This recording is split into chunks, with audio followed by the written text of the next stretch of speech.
O Senado aprovou a PEC 69, também conhecida como PEC da Economia Solidária. O texto, de autoria do senador Jacques Wagner, do PT da Bahia, agora segue para a Câmara dos Deputados. Para falar sobre essa questão, o Revista Brasil TVT conversa agora com o Leonardo Pinho, que é presidente da Unisol Brasil. Olá, Leonardo Pinho, prazer falar contigo, seja muito bem-vindo. Obrigado, prazer é meu. Leonardo, havia expectativa muito grande no Senado Federal da aprovação da PEC 69, essa PEC que é conhecida como a PEC da Economia Solidária. Queria que você falasse para os nossos telespectadores aqui da TVT e também ouvintes da Rádio Brasil Atual o impacto e qual a importância da aprovação dessa PEC e o que ela significa. Então, a PEC 69, ela tem uma questão estratégica para o Brasil retomar o caminho do desenvolvimento sustentável, do cumprimento das metas do milênio, que é a inclusão desse setor da economia, do cooperativismo, da autogestão dos trabalhadores e trabalhadoras no ordenamento econômico nacional. Então, com a aprovação dessa PEC, a gente vai incluir todas essas práticas cooperativas, essas práticas autogestionárias da classe trabalhadora no ordenamento econômico nacional, permitindo que a economia solidária deixe de ser uma iniciativa de políticas públicas de um governo ou de outro e se transforme num eixo estratégico de desenvolvimento nacional. Pinho, eu queria que você pudesse comentar explicar um pouco mais sobre o que é a economia solidária. Eu acho que muitas vezes as pessoas têm dificuldade de entender o que é economia solidária e ela tem um eixo, né? Ela tem uma razão de ser ali sobre produção, consumo e distribuição. Queria que você falasse sobre isso. Então, a economia solidária, ela engloba todas as práticas coletivas, autogestionárias, auto-organizadas da classe que vive do trabalho. Então, existem práticas que são históricas, né, do cooperativismo. Então, nós temos, por exemplo, o cooperativismo na área rural, da agricultura familiar, da agroecologia.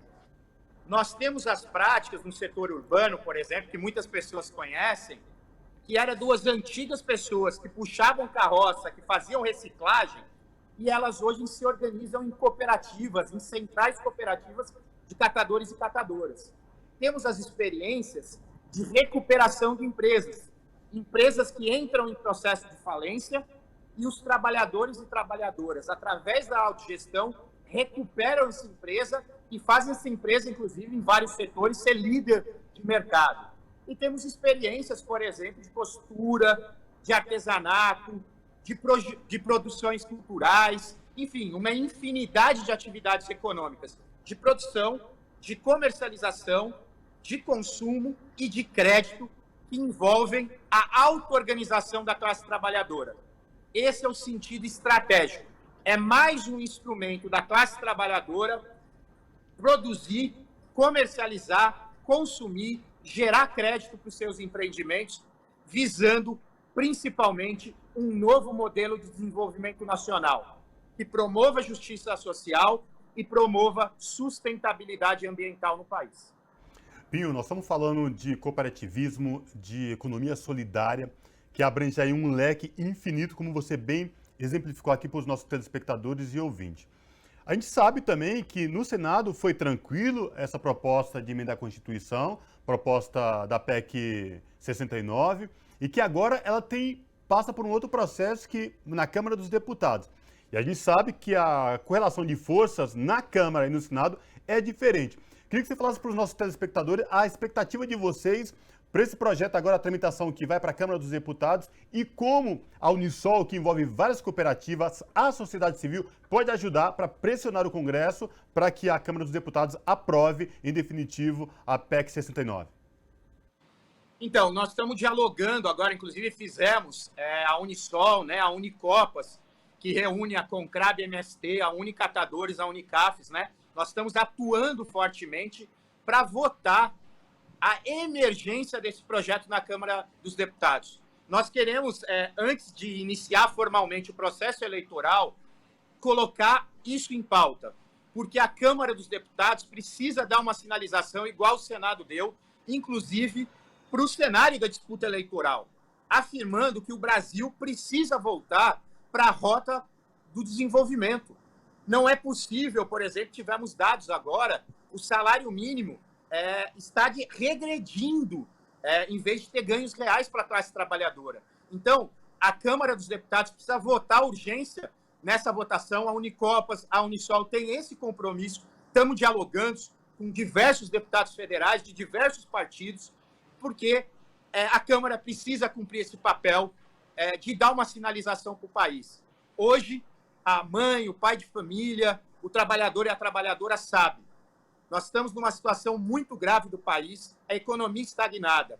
E nesse cenário de transição pós a pandemia, a Câmara dos Deputados precisa dar essa sinalização. Então, a gente pede para todos que estão aqui nos assistindo, nos ouvindo, que pressione o seu deputado, a sua deputada, para pôr essa votação e entrarmos no cenário eleitoral afirmando: queremos que o Brasil retome o desenvolvimento nacional e, para isso, precisamos de um programa de reconstrução nacional que passa por uma reindustrialização solidária, que passa pela economia solidária como eixo de desenvolvimento nacional, e colocar a economia solidária na Constituição é o grande sinal que a Câmara dos Deputados, cumprindo sua função de Casa Legislativa, pode dar ao país para sinalizar esse programa de reconstrução nacional.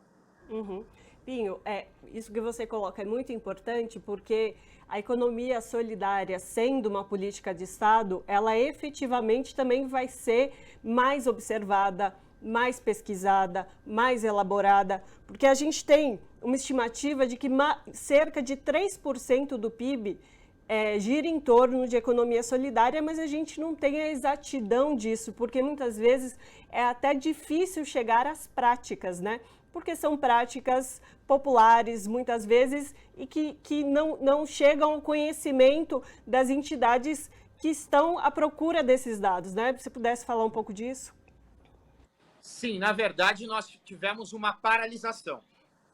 As políticas públicas de economia solidária estavam presentes no Ministério do Trabalho e Emprego, né, através da Secretaria Nacional de Economia Solidária, e também no Ministério do Desenvolvimento Agrário. Infelizmente, o atual governo paralisou.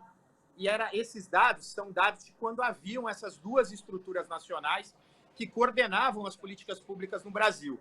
Então, colocar a economia solidária na Constituição é afirmar justamente a necessidade da continuidade das políticas públicas e, principalmente, a ampliação do fomento, do crédito, do investimento de forma interministerial. Porque é isso, né? Quando você põe como eixo de desenvolvimento nacional a economia solidária, ela não fica em um ou outro ministério. Ela tem que estar permeada no conjunto dos ministérios. Por exemplo, por que não o Ministério da Educação fomente iniciativas de levar as práticas cooperativas para as escolas, incentivar os estudantes a ter hortas, a fazer reciclagem, a fazer jogos cooperativos? Então, a economia solidária e essa visão de que nós podemos gerar desenvolvimento nacional, em vez de esse jogo de um contra o outro, mas principalmente um compromisso nacional de que é possível, através da cooperação entre os brasileiros e as brasileiras, a gente construir uma nova economia que privilegie o desenvolvimento das nossas comunidades, dos nossos territórios, e leve a política de desenvolvimento para os bairros, para as comunidades, né? E a gente incentive não a competição entre brasileiros, mas principalmente a cooperação. Se a gente seguir esse caminho, o Brasil tem tudo. Tem recursos naturais, tem força de trabalho potente, tem inteligência, tem tecnologias, tem universidades de ponta. Se a gente voltar e colocar no sentido nacional, né, como propõe as metas do milênio, um desenvolvimento sustentável e cooperativo, o Brasil, com certeza, retoma a rota do desenvolvimento nacional. Ô Pinho, e exatamente isso que você falou na transformação e colocar isso como política de Estado efetivamente, que envolve não só uma secretaria ou um ministério, mas é uma rede que envolve todo o governo, a equipe de governo para aquela política especificamente. E aí você deu um exemplo muito prático quando a gente fala de catador, o catador de reciclável, que andava perambulando por uma cidades afins, e hoje nós vemos cooperativas de catadores se organizando e a partir daí do cooperativismo, da solidariedade entre os pares, o desenvolvimento para todos. E aí eu vou muito mais além quando você fala em envolver outros ministérios, como a educação, por exemplo, porque aí a gente tem também a agricultura familiar. E o quanto a agricultura familiar ele pode se inserir nesse cenário, quando a gente fala de educação, por exemplo, né, fornecer a merenda de qualidade, sem agrotóxicos, para os nossos alunos em todo o Brasil. Ou, por exemplo, os ribeirinhos por aí, né, com a questão de castanhas, enfim, tudo que envolve essa questão. Porque é muito maior e muito mais amplo, né? Com certeza. Por exemplo, hoje os alunos das escolas municipais de São Paulo hoje estão consumindo merenda de qualidade, merenda orgânica, por exemplo, produzida pelas comunidades quilombolas do Vale do Ribeira, para dar um exemplo, por cooperativas do Rio Grande do Sul, de Santa Catarina, de pequenos agricultores.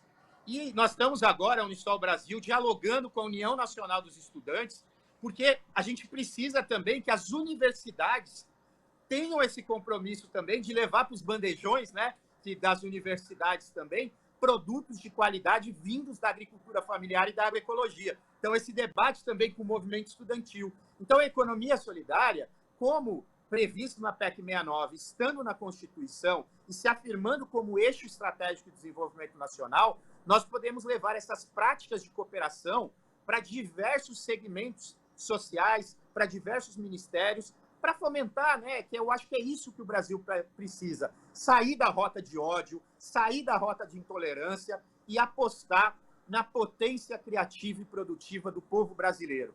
E isso se faz incentivando, em vez do ódio, em vez da intolerância, em vez de armamento, em vez de, essa situação que nós estamos vendo no Brasil, o Brasil apostar na cooperação, na força de trabalho, na potência criativa da classe trabalhadora. E é esse o sentido estratégico da PEC 69, da autogestão e da economia solidária.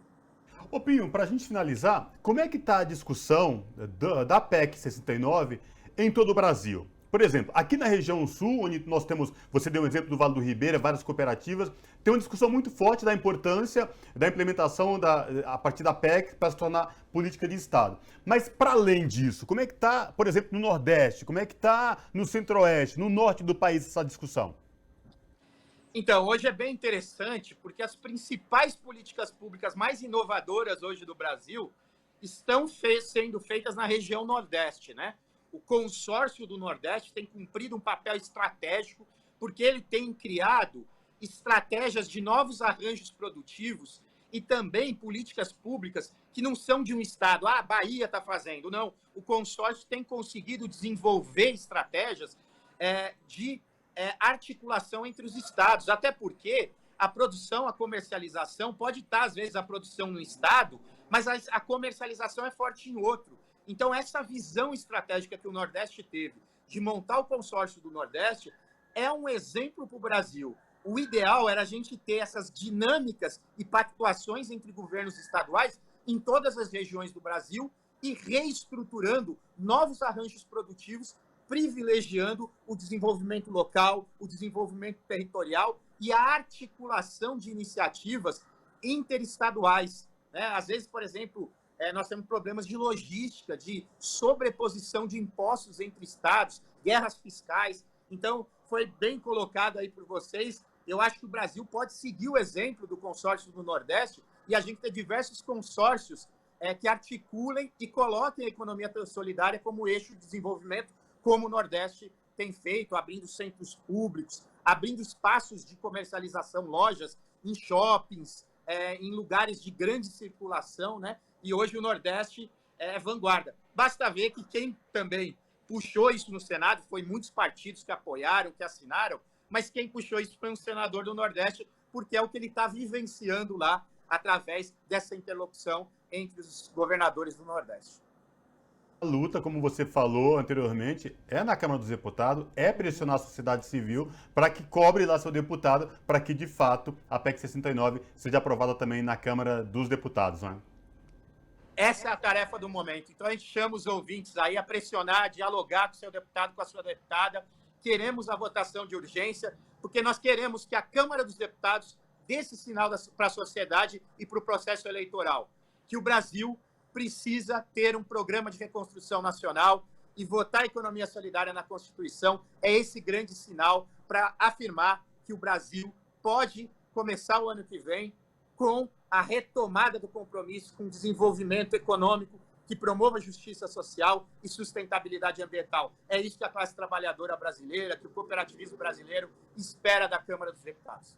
Então, conversamos com Leonardo Pinho, que é presidente da Unisol Brasil. Muito obrigado, Leonardo. Esperamos recebê-lo mais uma vez aqui no Revista Brasil TVT. E quem sabe, para comemorar a aprovação da PEC 69 pela Câmara dos Deputados, né, Léo? Exatamente. Com certeza, esperamos aqui comemorar junto com vocês a aprovação da PEC 69 na Câmara dos Deputados. Obrigado pelo espaço. Abraço. Abraço. Abraço.